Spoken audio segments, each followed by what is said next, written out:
नमस्कार दोस्तों। तो हम ध्येय इसके टेस्ट सीरीज संख्या 2 का फास्ट रिवीजन कर रहे थे, जिसमें से 50 तक सारे प्रश्नों को हमने देख लिया है और इतिहास और करंट अफेयर के प्रश्न इस टेस्ट सीरीज में है। 50 वाला एक बार फिर से देख लेते हैं। इंडिया सोसाइटी एक संस्था थी जिसके संस्थापक मैडम कामा थी। भारतीय गणतंत्र सेना संस्था के संस्थापक सूर्य सेन थे। HSRA यानी हिंदुस्तान सोशलिस्ट रिपब्लिकन एसोसिएशन के संस्थापक चंद्रशेखर आज़ाद थे। ये हमने देखा था। अब 51 से देखते हैं। 1907 में गठित Indian society of oriental art की स्थापना की गई, जिसका उद्देश्य था भारत की प्राचीन कला परंपराओं को पुनर्जीवित करना। अच्छा, इस क्वेश्चन में भी एक फैक्ट है। जैसे ये भी पूछ ले कि Indian society of oriental art की स्थापना कब की गई, तो 1907 में की गई। मतलब मिलान करने में पूछ सकता है, ऐसे डायरेक्टली तो कम ही संभावना है। और इसका उद्देश्य क्या था? इसका उद्देश्य था भारत की प्राचीन कला परंपराओं को पुनर्जीवित करना। 52, निम्नलिखित में से कौन से बौद्ध तथा जैन दोनों धर्मों में समान रूप से विद्यमान है? तो पहले जो विद्यमान नहीं है ऐसा पूछ रहा है, तो जो विद्यमान है उसे देख लेते हैं। वेद प्रामाण्य के प्रति अनास्था, यानी कि वेदों की प्रामाणिकता के प्रति विरोध तो दोनों धर्मों ने किया था, यह है। अहिंसा का पालन भी दोनों धर्म करते हैं, बौद्ध धर्म और जैन धर्म, तो यह भी है। आत्मदहन सिर्फ जैन धर्म इसका पालन करता है, बौद्ध धर्म नहीं। आत्मदहन को ही संथारा शायद कहते हैं जैन धर्म में, तो यही इसका विकल्प हो जाएगा, क्योंकि पूछा था कि कौन दोनों में समान नहीं है, तो विकल्प डी हो जाएगा, ओनली 2 यानी केवल 2। 53, निम्नलिखित में से किस स्थान पर पूर्व पुरापाषाण काल से संबंधित अस्थि निर्मित मातृ देवी की प्रतिमा प्राप्त हुई है? तो अस्थि निर्मित मातृ देवी की प्रतिमा और पुरापाषाण काल से संबंधित, तो ये प्राप्त हुआ है लोहदा नाला क्षेत्र में। लोहदा नाला क्षेत्र कहाँ है? ये उत्तर प्रदेश में एक बेलन घाटी है, उसी बेलन घाटी के पास लोहदा नाला क्षेत्र है, जहाँ क्या प्राप्त हुआ है? अस्थि निर्मित मातृ देवी की प्रतिमा, जो पूर्व पुरापाषाण काल से संबंधित है, तो विकल्प ए इसका आंसर था। 54, सिंधु सभ्यता से संबंधित पश्चिमी स्थल सूतकांगेडोर निम्नलिखित में से किस नदी के तट पर अवस्थित था? तो ये दास्क नदी के तट पर अवस्थित था। कौन? सूतकांगेडोर, तो विकल्प बी इसका सही आंसर है। 55, लिंगायत संप्रदाय के संदर्भ में निम्नलिखित कथनों पर विचार कीजिए। तो अच्छा, इसमें जो सत्य नहीं है वो पहचानना है, लिखा हुआ है लास्ट में, सत्य नहीं है कौन वो बताना है। 3 कथन है। पहला कथन, यह शैव धर्म का सबसे प्राचीन संप्रदाय है। जी नहीं, शैव धर्म का सबसे प्राचीन संप्रदाय पाशुपत संप्रदाय है, ना कि लिंगायत संप्रदाय, तो पहला तो गलत हो गया। दूसरा पूछ रहा है कि इसके प्रवर्तक अल्लभ प्रभु माने जाते हैं, तो हाँ, लिंगायत संप्रदाय के प्रवर्तक अल्लभ प्रभु माने जाते हैं, ये सही कथन है। तीसरा, इसके अनुयायी वेद और जाति प्रथा का खंडन करते हैं, तो यह भी कथन सत्य है। पूछ क्या रहा था? सत्य जो नहीं है, तो सिर्फ एक सत्य नहीं था, इसलिए केवल एक, विकल्प ए नंबर इसका आंसर हो जाएगा। 56, मौर्य शासक अशोक के अभिलेखों में उसके किस एकमात्र पुत्र का उल्लेख मिलता है? तो तीवर का उल्लेख मिलता है। किसका? तीवर का। अच्छा, अशोक से याद आया, हम कई बार इसको देख चुके हैं कि गन मास्क एक ट्रिक है। गन मास्क मतलब क्या? मतलब अशोक, क्वेश्चन ये पूछता है कि अशोक का मूल नाम किस किस अभिलेखों में बताया, मतलब वर्णित है, तो 4 अभिलेखों में वर्णित है। इसी के लिए ट्रिक ये है गन मास्क। आपको तो याद हो गया होगा अभी तक।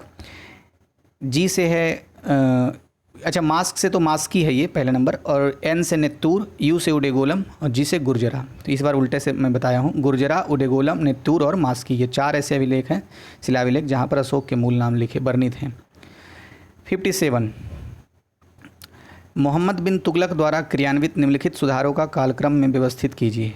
तो कालक्रम में व्यवस्थित तो हम तभी कर पाएंगे जब मोटा मोटी कम से कम डेट पता हो, तो खैर डेट देख लेते हैं।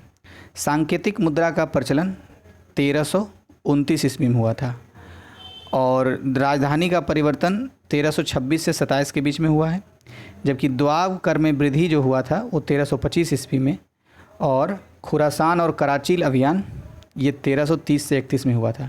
कुल मिलाकर के 2, 3, 4, 1 ये सही क्रम बैठता है इसका, सी नंबर। मैं एक बार फिर से बोल देता हूँ। सबसे पहले होगा राजधानी का परिवर्तन। अच्छा, किसके काल की बात हो रही है? मोहम्मद बिन तुगलक की बात हो रही है, तो देखिए मैं फिर से बोलता हूँ।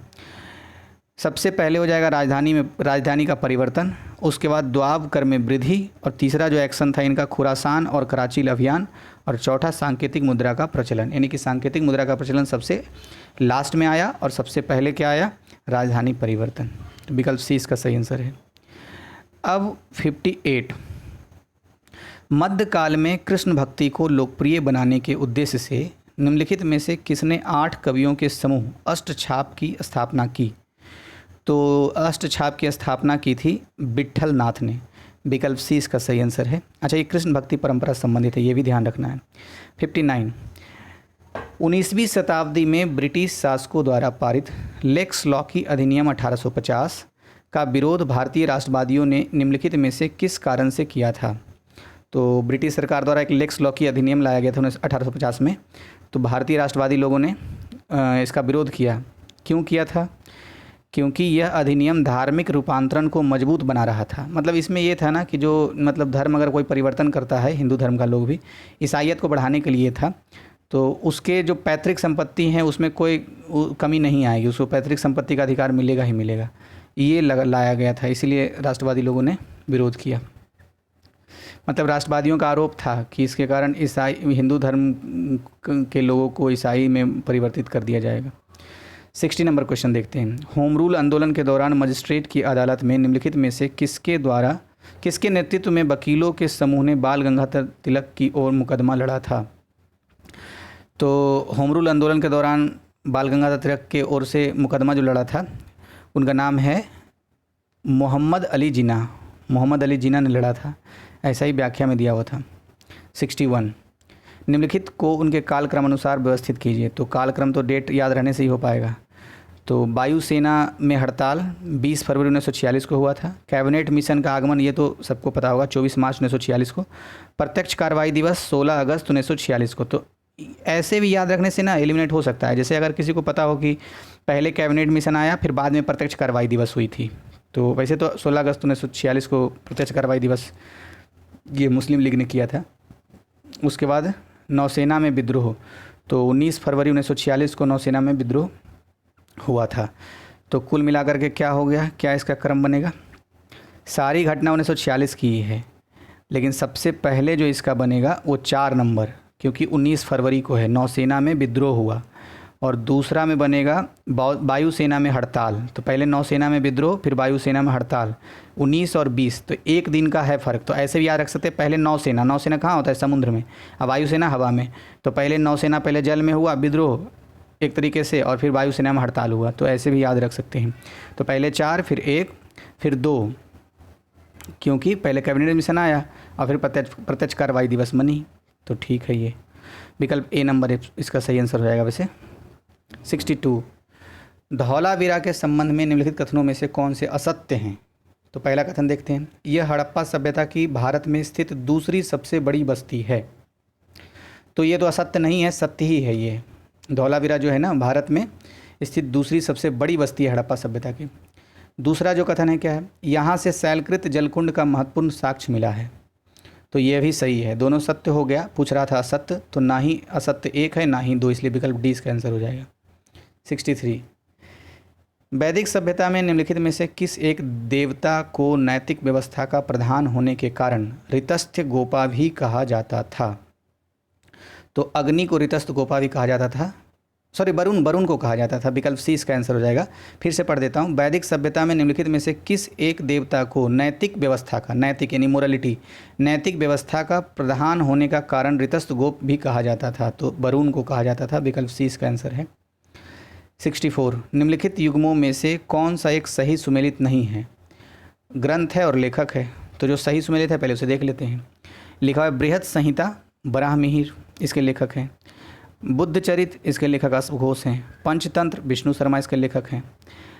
और पंच सिद्धांतिका के लेखक ब्रह्मगुप्त नहीं, वराहमिहिर रहे हैं। तो वराहमिहिर ने ही पंच सिद्धांतिका लिखा है और बृहत संहिता भी इन्होंने ही लिखा है, तो याद रखना है। अच्छा, पंचतंत्र की रचना विष्णु शर्मा ने की है, ये कई बार क्वेश्चन पूछ चुका है, तो इस दृष्टि से महत्वपूर्ण हो जाता है। 65, अलाउद्दीन खिलजी के सेनानायक मलिक काफूर द्वारा चोल साम्राज्य के विजय का वर्णन अमीर खुसरो ने अपनी किस प्रसिद्ध कृति में किया है। तो खजाइन उल फुतूह में अमीर खुसरो ने अच्छा, एक डेटा तो यही हो गया, पहले इसका आंसर सी है, खजाइन उल फुतूह। लेकिन एक डेटा ये हो गया कि खजाइन उल फुतूह के रचनाकार कौन है, तो अमीर खुसरो हैं।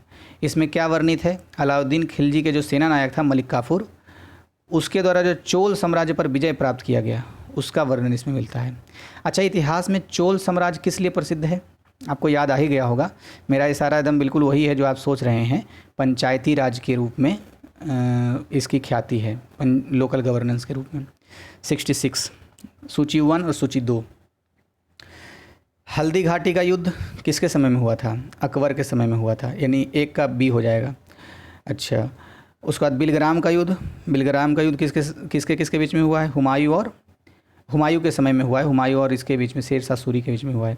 खुसरो का विद्रोह, तो ये तो जहांगीर से संबंधित है, आपको कहानी पता ही है कि जहांगीर का बड़ा बेटा था खुसरो और इसने ही विद्रोह किया, और इसी के कारण तो गुरु अर्जुन देव, सिख के जो गुरु थे गुरु अर्जुन देव, उनको मतलब फांसी पे लटका दिया गया था। खानवा का विद्रोह, तो खानवा का विद्रोह बाबर के समय हुआ है। देखिए एक बार फिर से पढ़ देता हूँ सही सही। हल्दी घाटी का विद्रोह अकबर के समय, बिलग्राम का विद्रोह हुमायूं के समय, उसके बाद फिर खुसरो का विद्रोह जहांगीर के समय, खानवा का युद्ध ये बाबर के समय। ठीक है। अब 67 में कथन और कारण है। कथन है, रॉलेट कानून से सरकार ने स्वयं को ऐसी भयानक शक्तियों से लैस करने का फैसला लिया जो कानून के शासन के स्वीकृत सिद्धांतों के प्रतिकूल थी। तो ये बिल्कुल सही है। कारण क्या इसके पीछे है, रॉलेट कानून से सरकार सरकारी सुधारों से स्पष्ट न होने वाले राष्ट्रवादियों को कुचल देना चाहती थी। तो कथन भी सही है, कारण भी सही है, एक दूसरे की व्याख्या भी करते हैं, इसलिए विकल्प ए इसका सही आंसर हो जाएगा। 68 बंगाल के निम्न शासकों का सही क्रम व्यवस्थित करें। तो सही क्रम व्यवस्थित कैसे होगा, यह तो हम डेट जाने नहीं तो मोटा मोटी कुछ आइडिया हो।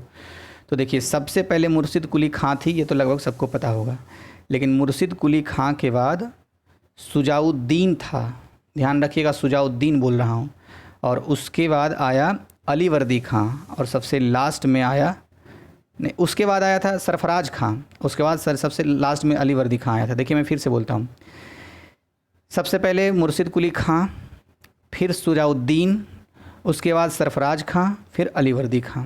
तो इसका विकल्प ए इसका सही आंसर है। 69 हमने अपने शत्रु को प्रभावशाली ढंग से पंगु बना दिया है तथा साथियों को भी शक्तिशाली नहीं बनने दिया। उक्त टिप्पणी का संबंध किस संधि से है, तो ये तो श्रीरंगपट्टम की संधि है, उससे संबंधित है, लेकिन इससे संबंधित एक दो फैक्ट और जानना चाहिए। ये कर्नवालिस के द्वारा, मतलब ये जो टिप्पणी की गई है हमने अपने शत्रु को ... तो ये कर्नवालिस के द्वारा टिप्पणी की गई थी। पता है कब की गई थी, 1792 में तीसरा आंग्ल मैसूर युद्ध हुआ था। तो उसी समय इसके जो मतलब जो निर्णय थे उस संबंध में इसने कहा था, कर्नवालिस ने कहा था। और श्रीरंगपट्टनम की संधि भी ये 1792 में तृतीय आंग्ल मैसूर युद्ध से संबंधित है। तो विकल्प 20 का सही आंसर हो गया। 70 ब्रिटिश इतिहासकार जिसने बंगाल की दोहरी शासन व्यवस्था के काल को खूनी और निर्लज्जतापूर्ण लूट का युग बताया है, तो किसने बताया है, ये थोड़ा नया जैसा क्वेश्चन है और सही क्वेश्चन है। बी नंबर, पार्सिवल स्पीयर ने ऐसा कहा था। क्या कहा था, इसने दोहरी शासन व्यवस्था जो लागू हुआ था ना बंगाल में, उस पर बोला था कि ये खुली और निर्लज्जतापूर्ण लूट का युग है एक तरीके से। तो पार्सिवल स्पीयर। 71 निम्नलिखित युद्धों का सही क्रम दिए गए कूट की माध्यम से बताएं। तो सही क्रम क्या होगा, सबसे पहले क्या हुआ था, सबसे पहले हुआ था अंबर का युद्ध, यानी अंबर युद्ध 1749 में। उसके बाद हुआ था प्लासी का युद्ध 1757 में। इसके बाद हुआ था बांडीवास का युद्ध 1760 में, और उसके बाद सबसे लास्ट में बक्सर का युद्ध 1764 में। देखिए फिर से बोलता हूँ, अंबर का युद्ध 1749 में, प्लासी का युद्ध 1757 में, यानी ऐसे याद रखना है अंबर का युद्ध प्लासी के युद्ध से पहले हुआ था। ठीक है, अब बक्सर तो वैसे भी आपको याद रहेगा, लेकिन ऐसे याद रखना है अंबर का युद्ध पहले, फिर प्लासी का युद्ध, फिर बांडीवास का युद्ध, फिर बक्सर का युद्ध। ठीक है। अच्छा, बांडीवास का युद्ध किसके साथ हुआ था, कमेंट बॉक्स में बताइएगा, तो आपके लिए क्वेश्चन है। अंग्रेज और एक और कौन था जिसके बीच हुआ था, चलिए विकल्प भी दे देता हूँ, पुर्तगाली और फ्रांसीसी, बताइएगा दोनों में से कौन है। 72 महात्मा गांधी की अध्यक्षता में निम्नलिखित में से किस आंदोलन में गुजरात सभा द्वारा प्रमुख भूमिका निभाई गई।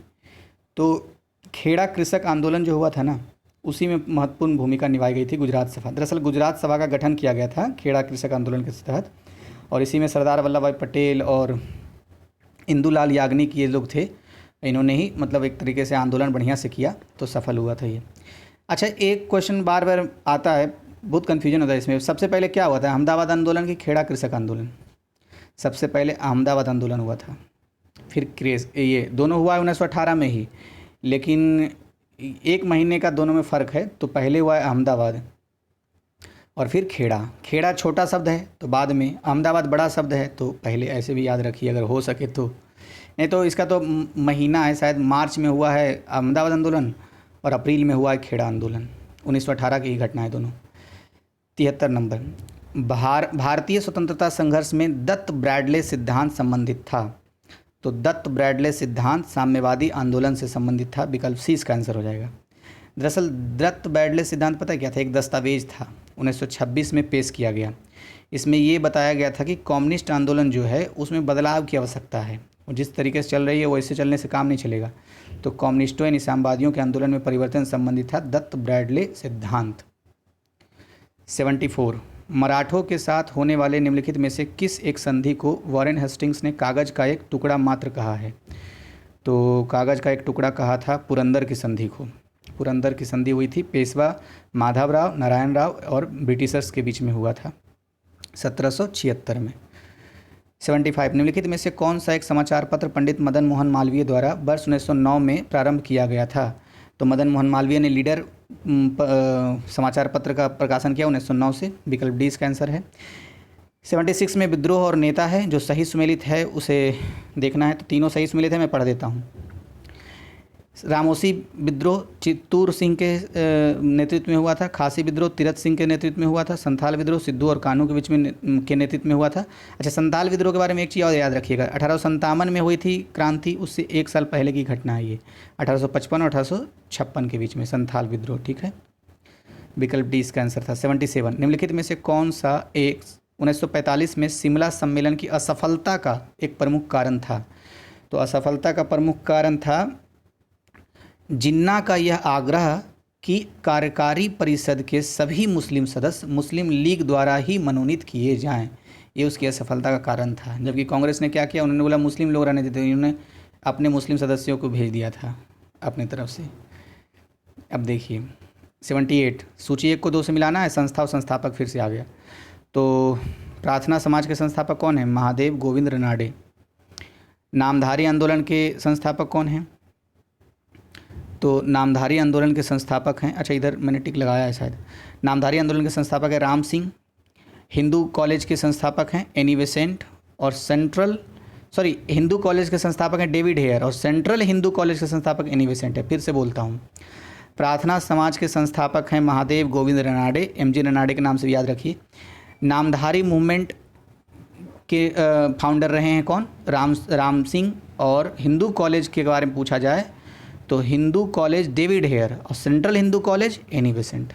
तो ये ध्यान रखना है, सेंट्रल लग गया एनी बेसेंट, हिंदू सिर्फ हिंदू कॉलेज ही है तो डेविड हेयर। राजा राम मोहन राय ने दरअसल डेविड हेयर के साथ मिलकर के हिंदू कॉलेज की स्थापना की थी। 79, विचार करना है तो करते हैं विचार, और जो सही सुमेलित है उसकी पहचान कर लेना है। दास प्रथा प्रतिबंध किसने लगाया था? एलन वेरो ने लगाया था, तो सही है ये। शारदा एक्ट लॉर्ड इरविन के काल में आया, native marriage act Northbrook के काल में आया, तो तीनों तो सही था, तो विकल्प डी इसका आंसर हो जाएगा, उपरोक्त सभी। लेकिन अब देखिए एलन वेरो है ना, एलन वेरो से संबंधित 2-3-4 बातें हमने डिस्कस किया, उसको फिर से एक बार शॉर्ट रिवीजन कर लेते हैं। एलन वेरो के बारे में 4 फैक्ट हमेशा याद रखना चाहिए, पता है क्या?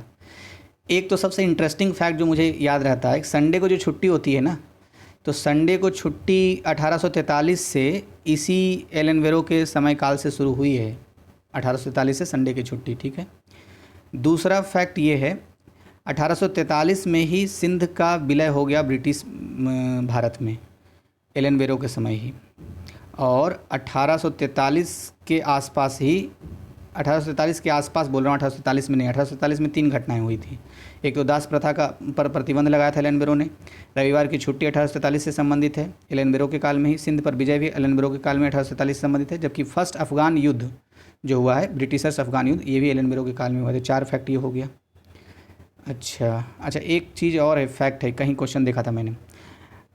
जैसे हम पढ़ते हैं ना कि राजा राम मोहन राय के द्वारा सती प्रथा का मतलब निषेध कर दिया गया था और 1828 में कानून लाया गया था, तो 17वें कानून नंबर 17वां जो था 17th, उसके थ्रू ऐसा हुआ था। उसी तरीके से दास प्रथा का जो प्रतिबंध था 1843 में जो कानून लगाया था, तो 5वां कानून जो था 5th कानून, उसके तहत ऐसा हुआ था।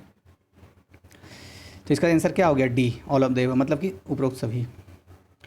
80 नंबर क्वेश्चन, अवध के नवाबों को उनके कालानुक्रम में व्यवस्थित करना है। तो अवध के सबसे पहले नवाब कौन थे?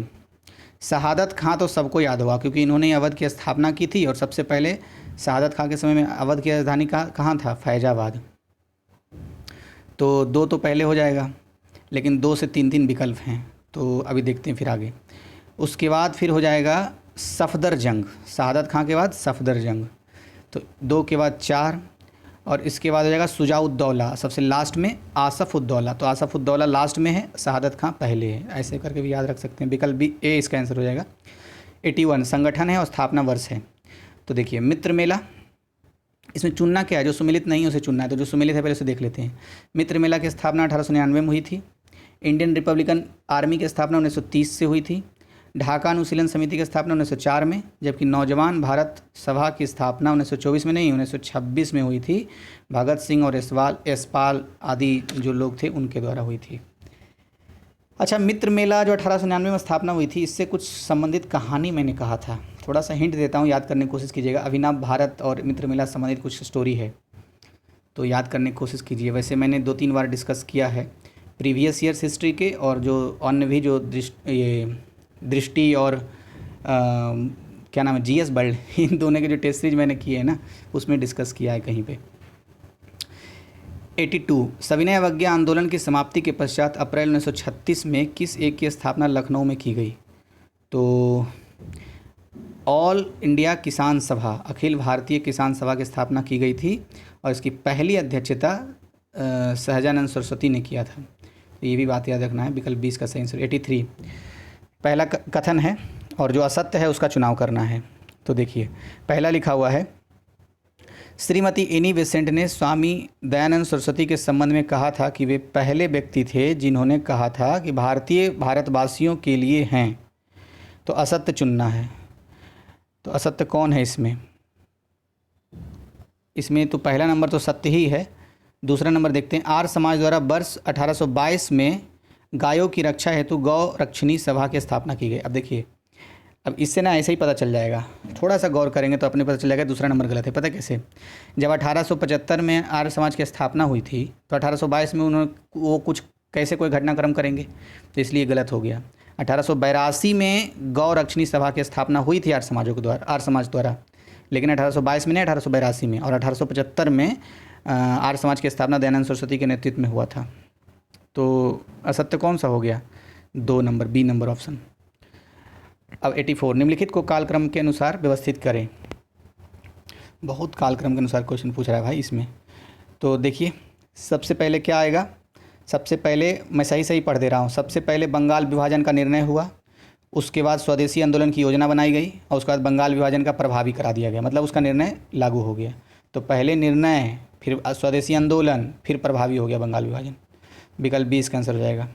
85 बंगाल विभाजन को निम्नलिखित में से किस एक नेता ने निर्मम भूल की संज्ञा दी थी? तो ये बात गोपाल कृष्ण गोखले ने कहा था कि ये निर्मम भूल है एक तरीके से, और 1905 में हुआ था करजन के समय में बंगाल विभाजन। 86 निम्नलिखित में से किस एक वायसराय ने ब्रेक डाउन प्लान के तहत मार्च 1947 तक अंग्रेज़ों को पूर्ण रूप से भारत छोड़ने का सुझाव दिया था? तो लॉर्ड बेवेल ने कहा था ये कि मार्च 1947 तक छोड़ दो भाई, 31 मार्च 1947 तक। इसको क्या बोलते हैं? Break down plan. किसने दिया था? लॉर्ड बेवेल ने। विकल्प 20 का सही आंसर है। 87 निम्नलिखित घटनाओं में कौन सबसे पहले घटित हुई थी? तो सबसे पहले तो घटित हुई थी प्रत्यक्ष कार्रवाई दिवस, 16 अगस्त 1946 को, अभी आया था ये। विकल्प ए है। अन्य विकल्प को भी देख लें, क्या देख लेते हैं। कैबिनेट मिशन कब आया था भारत में? तो याद हो गया होगा, 24 मार्च 1946। और फिर है मुस्लिम लीग का अंतरिम सरकार में शामिल होना, ये 26 अक्टूबर 1946 को हुआ था। एक और बच गया। अच्छा, प्रथम अंतरिम सरकार, राष्ट्रीय सरकार का गठन हुआ था कब? 2 सितंबर 1946 को। तो याद रखना है प्रत्यक्ष कार्रवाई दिवस कब हुआ है, 16 अगस्त 1946 को। 88 रचना और लेखक हैं, तो जो सही सुमेलित हैं उनकी पहचान करना है। तो सभी सही सुमेलित हैं, सर लगता है क्या? अच्छा देखते हैं।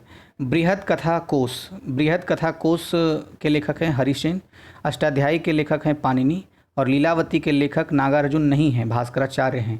तो 1 2 सही हो गया, विकल्प सी नंबर इसका आंसर हो जाएगा। 89 निम्नलिखित हड़प्पाकालीन स्थलों में से कौन सा एक महाराष्ट्र में स्थित है? तो कौन सा महाराष्ट्र में स्थित है? दायमाबाद स्थित है, विकल्प 20 का सही आंसर हो जाएगा। जबकि मांडा कहाँ है? जम्मू कश्मीर में। राखीगढ़ी हरियाणा में। आलमगीरपुर उत्तर प्रदेश में। 90 सिंधु सभ्यता के लोग प्राचीन विश्व के प्रथम लिपि आविष्कारक थे, बिल्कुल गलत। सुमेरियन सभ्यता के लोग प्राचीन विश्व के प्रथम लिपि आविष्कारक थे, ये घटना चक्र वाले में भी दिया हुआ था। दूसरा, सिंधु सभ्यता के लोग देवी एवं देवताओं दोनों की पूजा करते थे, तो हाँ ये सही है, बस पहला गलत था, तो विकल्प 20 का आंसर हो जाएगा। 91 ऋग्वेद में वर्णित पुरुष सूक्त का संबंध है, तो पुरुष सूक्त का संबंध वर्ण व्यवस्था से है। दरअसल 10वां मंडल जो है ऋग्वेद का, उसमें पुरुष सूक्त है, और उसी में सबसे पहली बार शूद्र शब्द का प्रयोग किया गया था, तो विकल्प ए इसका आंसर हो जाएगा। 92 महात्मा बुद्ध द्वारा ज्ञान प्राप्ति के पश्चात 5 ब्राह्मण सन्यासियों को दिया गया पहला उपदेश कहलाता है, तो धर्म चक्र परिवर्तन कहलाता है, विकल्प सी इसका आंसर हो जाएगा। 93 निम्नलिखित मुगलकालीन पदाधिकारी तथा उनके युग्मों में कौन सही सुमेलित नहीं है? तो पद और दायित्व देखते हैं, और जो नहीं सुमेलित है उसकी पहचान करना है। मीर बहरी, मीर बहरी क्या होता था? जल सेना का प्रधान होता था। मुस्तौफ़ी ये महालेखाकार होता था, महालेखाकार जैसे अभी कैग है। मुहतसिब उसमें लोक आचरण का अधिकारी होता था, मुहतसिब। और मीर समा क्या होता था? तो मीर समा वन अधीक्षक नहीं होता था, मीर समा तो बोलते थे सम्राट के जो घरेलू विभाग का प्रधान होता था उसे मीर समा बोलते थे, जबकि वन अधीक्षक मीर वर होता था, मीर वर को वन अधीक्षक कहते थे, तो विकल्प डी इसका सही आंसर हो जाएगा। 94 शोर कमेटी का संबंध निम्नलिखित में से किस एक प्रकरण से है? तो कामागाटा मारू प्रकरण से है, 1914 की घटना थी। आपको पता ही होगा कि कनाडा के तट पर गया था, भारतीय जहाज़ था, भारतीय मजदूर लोग थे, वो लोग कनाडा के लोग इस प्रवेश करने नहीं दे रहे थे, तो भारतीय लोग उन्होंने एक कमेटी बनाई, इसी को शोर कमेटी है, विकल्प ए इसका आंसर है। फिर 95 में सूची 1 2 को मिलाना है, राजवंश और राजधानियाँ, तो चलिए मिलाते हैं। सारा वैसे मिलाया हुआ है, मैं पढ़ देता हूँ। गुजरात के चालुक वंश के जो राजधानियाँ थी अनिलवाड़ था, चेदी के कलचुरी वंश की राजधानी त्रिपुरी थी, मालवा के परमार वंश की राजधानी धार थी, और सकम्भरी के चौहान राजवंश की राजधानी अजमेर थी। तो 1 2 3 4 विकल्प है। 96 जेम्स ऑगस्टस हिक्की द्वारा 1780 में प्रसिद्ध द बंगाल गजट को भारत का प्रथम अखबार माना जाता है। बंगाल गजट था क्या था? बंगाल गजट एक दरअसल साप्ताहिक पत्र था। अच्छा इसमें एक और 2 फैक्ट और है। बंगाल गजट किसके द्वारा? तो जेम्स ऑगस्टस हिक्की के द्वारा प्रकाशित किया गया था, और ये क्या है? साप्ताहिक पत्र है। कब किया गया था? 1780 में किया गया था। 1780 में कोई घटनाएं और भी हुई है, क्या हुई है याद कीजिए, अभी पढ़ा था हमने। 97 निम्नलिखित में से किस एक भारतीय राष्ट्रीय कांग्रेस की अध्यक्षता दादा भाई नौरोजी ने नहीं की थी? तो देखिए कितनी बार रिपीट हो रहा है, आपने अगर प्रीवियस ईयर वाले सारे वीडियो देखे होंगे इतिहास के 12 से 20 तक, तो आपको याद आया होगा कि दादा भाई नौरोजी एक तरह से हॉट टॉपिक है यूपीपीसीएस के लिए। इन्होंने 3 कांग्रेस के अधिवेशनों का मतलब अध्यक्षता किया है, तो उसमें से बम्बई अधिवेशन 1889 का नहीं है, बाकी कलकत्ता अधिवेशन 1886 भी है, लाहौर का अधिवेशन 1893 भी है, और कलकत्ता अधिवेशन 1906 भी है। इसी अधिवेशन में तो स्वराज को पहली बार व्याख्यायित करते हैं कांग्रेस के अधिवेशन में दादा भाई नौरोजी, तो बी नंबर इसका ऑप्शन हो गया। अच्छा पता है बम्बई अधिवेशन 89 में तो यानी 1889 में तो दादा भाई नौरोजी नहीं थे, ये तो आंसर हो ही गया। लेकिन इससे संबंधित एक और बात है, इसी समय सबसे पहले ये फर्स्ट टाइम किसी क्या लिया था, फर्स्ट टाइम वोमेन भी भाग ली थी। अच्छा हाँ, सबसे पहले इसकी अध्यक्षता बम्बई अधिवेशन 1889 में इसकी अध्यक्षता एक ब्रिटिशर्स ने किया था, विलियम बेडर वर्न, और पहली बार महिलाओं ने भाग लिया था इसी अधिवेशन से कांग्रेस के, बम्बई अधिवेशन 1889 में। तो ऐसे क्वेश्चन पूछ सकता है कि पहली बार कांग्रेस के किस अधिवेशन से महिलाओं ने भाग लेना प्रारंभ किया, तो बम्बई अधिवेशन 1889 से, ठीक है। अच्छा आपके लिए एक क्वेश्चन है, बताइएगा सबसे पहला कौन सा ऐसा अधिवेशन था जिसका अध्यक्ष कोई अंग्रेज कर रहे थे? तो आपको बताने हैं, उस अंग्रेज का नाम बताइएगा, ठीक है। वैसे आपको पता ही होगा कि कुल मिला के 4 अंग्रेज हैं जो अध्यक्षता किए हैं कांग्रेस के अधिवेशनों का। 98। निम्नलिखित में से किस आंदोलन के परिणाम स्वरूप भारतीय राष्ट्रीय कांग्रेस का विभाजन हुआ तथा नरम दल और गरम दल का उद्भव हुआ है? तो कब हुआ था ये हुआ था ये असहयोग आंदोलन के दौरान हुआ था। 98 इसमें दिखा स्वदेशी मूवमेंट, अच्छा नहीं, स्वदेशी मूवमेंट के कारण हुआ, स्वदेशी आंदोलन के समय हुआ था। नरम दल और गरम दल में गरम दल में विभाजन हुआ था, तो स्वदेशी आंदोलन, ठीक है। 99। मौर्य साम्राज्य के पतन के बाद नए राज्यों के उदय के संदर्भ में निम्नलिखित पर विचार कीजिए। तो विचार करते हैं। क्या इसमें देखना है? इसमें देखना है राजवंशों का सही कालानुक्रम देखना है। तो सबसे पहले कौन आए थे? शक आए थे। नहीं, सबसे पहले तो हिंदेवन आए हैं। हिंदेवन के बाद कौन आए हैं? हिंदेवन के बाद आए शक, और सबसे लास्ट में कुषाण आए हैं। तो 1 3 2 हो जाएगा। फिर से बोलता हूँ, सबसे पहले मतलब नॉर्थ वेस्ट और नॉर्थ इंडिया जो है ना, वहाँ इन लोगों का शासन रहा है। तो इन सबसे पहले जो शासन किया वो थे हिंदेवन, और दूसरा में जो शासन किया इनके बाद वो थे कौन? शक, और उसके बाद कुषाण। तो शक कुषाण ऐसे बोलते भी हैं। 100 नंबर पढ़ने से पहले बोल देता हूँ। देखिए, आप लोग वीडियो देखने की लोगों की संख्या बढ़ रही है, मैं एनालिटिक्स में देखता हूँ, लेकिन सब्सक्राइब नहीं करते। अरे भाई, मेरा मेहनताना तो दीजिए, कम से कम सब्सक्राइब ज़रूर कीजिए। हाँ, 100 नंबर क्वेश्चन देखते हैं, और हो सके तो शेयर भी कीजिए। बहुत मोटिवेशन मिलता है, अगर एक भी बढ़ जाता है ना सब्सक्राइबर, तो लगता है कि यार 4 वीडियो बनाऊँगा, ऐसा होता है। खैर, आप समझ ही रहे होंगे। 100 नंबर देखिए, सूची 1 और 2 को मिलाना है। बुद्ध के जीवन से संबंधित चिन्ह और अर्थ। तो जन्म से संबंधित क्या है? जन्म से संबंधित कमल है, और निर्वाण से संबंधित पद चिन्ह है, और ज्ञान से संबंधित बोधि वृक्ष है, और प्रथम प्रवचन से संबंधित धर्म चक्र प्रवर्तन है। तो इसका सही विकल्प बी हो जाएगा। देखिए, फिर से बोल देता हूँ। जन्म से संबंधित लोटस का फूल यानी कमल का फूल, निर्वाण से संबंधित पद चिन्ह है, नॉलेज यानी कि ज्ञान से संबंधित बोधि वृक्ष है, और प्रथम प्रवचन से संबंधित धर्म चक्र है, धर्म चक्र परिवर्तन। तो धन्यवाद आपको। एक पार्ट और रहा, आज ही अपलोड कर दूंगा, मगर वीडियो जैसे ही समाप्त होगा आप चेक कर लीजिए आपका सब्सक्राइब है ना, और शेयर भी कर दीजिएगा। धन्यवाद।